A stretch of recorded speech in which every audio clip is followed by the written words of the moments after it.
একদম অল্প উপকরণে এবং অল্প সময়ে রেস্টুরেন্টের থেকেও বেশি স্বাদে কিভাবে চিকেন রোস্ট রান্না করবেন পুরো টিপ সহ আজকের রেসিপিটা শেয়ার করব। আর এই রেসিপিটা যদি নতুন রাঁধুনিরা দেখে থাকেন তাহলে আর কোনো রেসিপি দেখারই প্রয়োজন হবে না, এতটা পারফেক্ট ভাবে তৈরি করে দেখাবো। প্রথমে এখানে দেখুন দুটা আমি মুরগি নিয়েছি, আর এই মুরগিগুলো কিন্তু বেশ বড় ছিল, 1 কেজির উপরে ছিল। এই জন্য আমি এর সাইজগুলো একটু রেগুলার কাট করে নিয়েছি। আপনারা চাইলে আস্ত করেও রাখতে পারেন, তবে আমি রেগুলার কাট করে নিয়েছি। নিয়ে এর মধ্যে আমি লবণ দিয়ে মাখিয়ে রাখছি, আর তার আগে কিন্তু খুব ভালো করে ধুয়ে পানি ঝরিয়ে নিতে হবে। তারপরে দিয়ে দিচ্ছি চুলার উপরে একটা ফ্রাই প্যান। আমি প্রথমেই পেঁয়াজ বেরেস্তাটা করে নেব। বেশ কিছুটা পরিমাণে আমি পেঁয়াজ বেরেস্তাটা দিয়ে দিচ্ছি। এটা আমি রান্নার শেষে ব্যবহার করব এবং পরিবেশনের জন্য ব্যবহার করব। আর পেঁয়াজের কালারটা যখন এরকম লালচে এবং ব্রাউন কালার হয়ে যাবে আর মুচমুচে হয়ে যাবে, তখনই কিন্তু তেল থেকে উঠিয়ে নিতে হবে। আর ওই তেলের মধ্যেই আমি রোস্টের যে রেগুলার কাট করে রেখেছিলাম মুরগিটা, সেটাই কিন্তু আমি ভেজে নেব। আর চিকেনের রোস্ট করার জন্য অবশ্যই কিন্তু হালকা ভেজে নিতে হবে।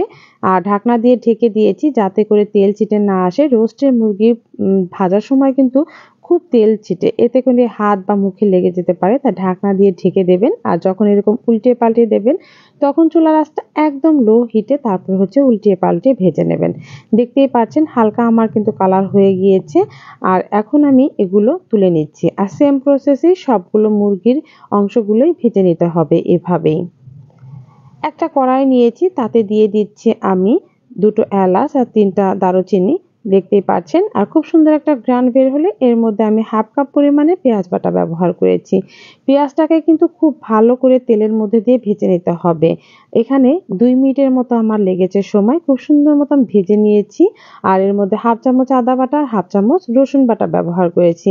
যেহেতু আজকে আমি রোস্টটা রাঁধুনি রেডি মিক্সে রোস্টের মশলা দিয়ে রান্না করব, তারপরও আদা এবং রসুনটা দেওয়ার কারণে পেঁয়াজের যে কাঁচা গন্ধটা সেটা দূর হয়ে যাবে। স্বাদমতো একটু লবণ দিয়েছি আর খুব সুন্দর মতো কিন্তু ভেজে নিচ্ছি। একটু সময় নিয়ে এই পেঁয়াজ আদা রসুনটা খুব সুন্দর মতো একটু ভেজে নেবেন। তারপরে দিয়ে দিচ্ছি আমি এর মধ্যে সামান্য একটু পানি। পানি দেওয়ার কারণে কিন্তু এই যে গুঁড়া প্যাকেট মশলাটা ব্যবহার করলাম রাঁধুনি, এটা মেল্ট হয়ে যাবে খুব সহজেই।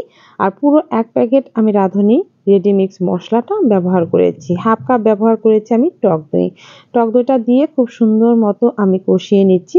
আর টক দই যে পাত্রটা ছিল সেটা ধুয়ে সামান্য একটু পানি দিয়ে দিলাম, যাতে করে কড়াইয়ে তলানিতে লেগে না যায়। দেখতেই পাচ্ছেন বন্ধুরা, একেবারে সহজ পদ্ধতিতে অল্প উপকরণ দিয়ে রান্না হয়ে গেল। যেমন এই রেডি মিক্সের যে রাঁধুনির রোস্টের মশলাটা আছে, এর মধ্যে কিন্তু সকল প্রকারের গুঁড়া মশলা থাকে, তাই এক্সট্রা কোনো গুঁড়া মশলা আর অ্যাড করতে হবে না। তাহলে অ্যাড করলে দেখা গেছে রোস্টের থেকে মশলার গন্ধটাই বেশি হয়ে যাবে।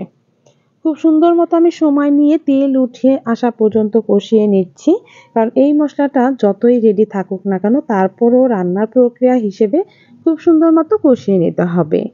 সুন্দর মতো কষিয়ে নিয়ে তার মধ্যে হচ্ছে আমি দিয়ে দিলাম ভেজে রাখা চিকেনগুলো। আর এই গ্রেভিটা দিয়ে কিন্তু আমি 2 মিনিটের মতো খুব সুন্দর মতো কষিয়ে নেব। একদম পানি থাকা যাবে না, শুকিয়ে কষিয়ে নিতে হবে। চুলার আঁচটা এ পর্যায়ে আমি একটু কমিয়ে দিয়ে তারপর হচ্ছে কষিয়ে নিচ্ছি খুব সুন্দর মতো। আর যখন এই চিকেনটা কষিয়ে নিচ্ছি, তার মধ্যে দিয়ে দিলাম আমি আস্ত 5 থেকে 6টা কাঁচামরিচ। কাঁচামরিচটা দিয়ে আবারও একটু নেড়ে চেড়ে নিচ্ছি। সময় নিয়ে খুব সুন্দর মতো কষিয়ে নেবেন। এ পর্যায়ে আমি ব্যবহার করব 2 চামচ পরিমাণে টমেটো সস। টমেটো সসটা দেওয়ার পরে আর টক দইয়ের যে ব্যালেন্সটা সেটা ঠিক করার জন্য আমি 1/2 চামচের মতো চিনি ব্যবহার করেছি। এখন সবকিছু আবারও খুব সুন্দর মতো নেড়ে চেড়ে কষিয়ে নিচ্ছি। আর দেখতেই পাচ্ছেন একদম গ্রেভিটা শুকিয়ে গিয়েছে আর তেলও ভেসে উঠেছে আর খুব সুন্দর মতো আমার কষানো হয়ে গিয়েছে। এ পর্যায়ে আমি দিয়ে দিব হচ্ছে 1.5 কাপ পরিমাণে লিকুইড দুধ। আর আজকের রান্নাটা কিন্তু আমি দুধ দিয়েই রান্নাটা করব। আপনি যদি খুব ভালো রেজাল্ট পেতে চান তাহলে কিন্তু রোস্টের মধ্যে লাস্টে দুধটাই ব্যবহার করবেন। আর যাদের বাসায় দুধ নেই সেক্ষেত্রে কিন্তু আপনি পানিও ব্যবহার করতে পারেন। 1.5 কাপ পরিমাণে লিকুইড দুধ দিয়ে এখন হচ্ছে ঢাকনা দিয়ে ঢেকে মিডিয়াম আঁচে রান্না করে নেব আরও 3 থেকে 4 মিনিটের মতো। দেখুন ধীরে ধীরে কিন্তু তেল ভেসে উঠছে। খুব সুন্দর একটা ঘ্রাণও কিন্তু ছড়িয়েছে। আর এভাবে যদি আপনি রোস্ট রান্না করেন তাহলে দেখবেন সবাই আঙুল চেটে পুটে খেয়ে নেবে। শেষের পর্যায়ে যে ভেজে রেখেছিলাম পেঁয়াজ বেরেস্তাটা, বেশ কিছুটা পরিমাণে পেঁয়াজ বেরেস্তাটাও দিয়ে দিলাম। আর দেখতেই পাচ্ছেন কতটা সুন্দর কালার এসে গেছে। আর পেঁয়াজ বেরেস্তা দেওয়ার কারণে কিন্তু অনেক টেস্টি একটা ফ্লেভার এবং খেতেও কিন্তু অনেক টেস্টি হয়ে থাকে। এখন সামান্য একটু নেড়ে চেড়ে তারপর সার্ভ করব আপনাদের সাথে। বন্ধুরা, এরই মাঝে রেডি হয়ে গেল চিকেন রোস্ট। দেখতেই পাচ্ছেন রেগুলার কাট করে রান্না করলেও এর গ্রেভিটা যে কি সুন্দর হয়েছে। আপনারা অবশ্যই বাসায় একবার হলেও ট্রাই করবেন। আমি যেভাবে রান্না করেছি সেম টু সেম আপনিও রান্না করে দেখবেন যে খেতে অসাধারণ হয়। এই রেসিপিটা কেমন লাগলো অবশ্যই কমেন্টসে জানাবেন।